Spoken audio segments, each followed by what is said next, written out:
How would you score that pass that Jack threw you?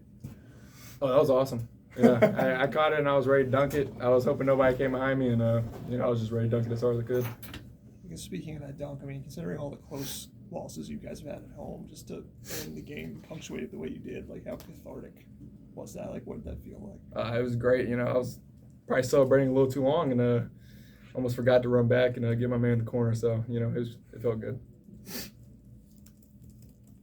PJ, it was really a physical game tonight. I mean, there's a lot of physicality down low, and both the centers played against 6'11" and 7 foot. So, just can you speak on overall how physical this game was compared to other games, and just the matchup you had in the paint tonight? Yeah, two good players, and then they rotate them in pretty well, so they get a good variety of what they can both do, and they're both pretty different. Garcia is he can really Diaz Graham, sorry. I don't know why I said that, but he's a lot more versatile than Federico. Federico's a lot more of a get behind the lob guy, and so it's completely two different looks. You got to really be on your toes. But I enjoy physical games and having to bang a little bit down low and stuff. So it worked in our favor to be able to kind of go inside tonight and let our guards find us inside too.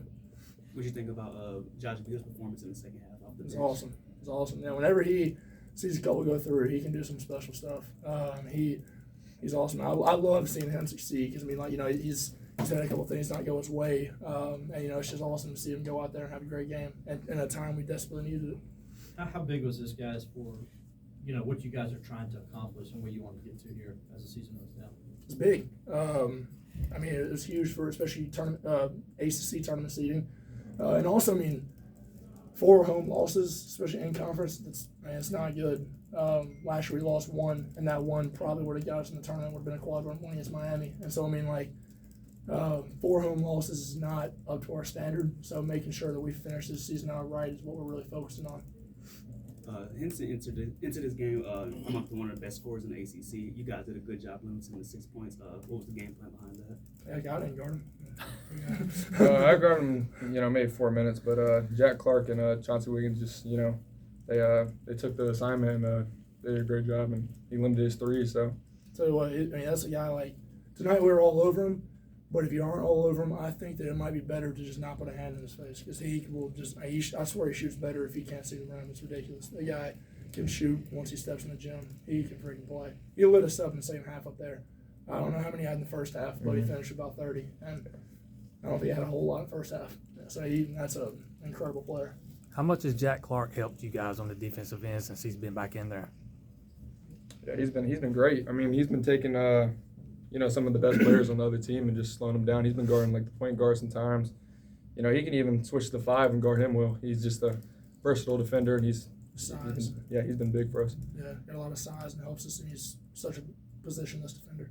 I think they started off scoring a lot more in the first half, but then going into the second half, it almost like it was a switch, and you guys really got and took away that lead they have, and it went back and forth. Was there an adjustment that you guys made defensively for them, or more just you guys kind of found your rhythm?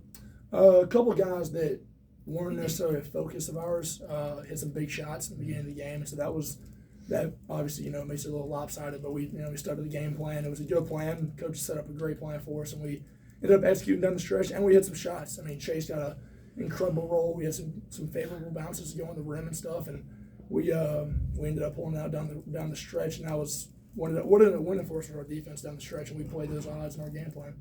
What kind of a role has Godfrey and Beadle both? They kind of come in, and especially Beadle late in the second half, kind of had a few standout plays that was like knockout blows or back after back. How important has their role been increasing throughout the season? One thing for Beadle, he comes in late, and someone who's guarding him has been playing for about 4 or 5 minutes straight. Dude is a ball of energy, and good luck trying to stay in front of him. And so, then you have RJ Godfrey, who's just a bully. He looks like a tight end playing out there. They're both huge for us. Energy coming off the bench. BJ, I know it's not your next game, but we might not have access to you between now and then. What will senior night mean to you, being a hometown guy that came here and really lived up to those lofty expectations that so many people had? Yeah, it's special. I'm getting goosebumps thinking about the fact that I have senior night coming up. I tell you, it went by too fast. I still think about Parker Fox and Hunter Tyson and stuff, hanging out with them all the time, and even And even the Lane kid at Virginia Tech, like, that's my guy. Like, whenever we were freshmen coming in, Olivier, Maxis Prosper as well, Max, I mean, going in with those guys, it feels like it was yesterday. And so, man, it's been an incredible experience here. And playing for Coach Brownell has been the best decision and best experience of my basketball career. I can't thank this program, city, team, school, everything enough. What's it been like to have a season like you guys are in the midst of now? You're, on the brink of doing some pretty special things in this last year. It's exciting, man. I mean, we obviously had a little rough stretch, but I think that built us up for what we're about to go to. I mean, if you don't have adversity through a season, you're going to have a pretty tough time down the stretch whenever you hit something. And so having that early on in the conference schedule and having to fight back the entire year from 1-3 to try to get one of those top 4 spots that we're still fighting for, I mean, I'm so excited for see what the future holds. What's it been like for both of you guys dealing with sort of the wear and tear of the season, not practicing much, and just sort of fighting through that late in the year? We've been getting a lot of mental reps lately and just staying focused on our goals and, doing what we can for the team, even though sometimes, we can't do as much as we would like. Just lifting the team spirit and, keep lifting these guys up.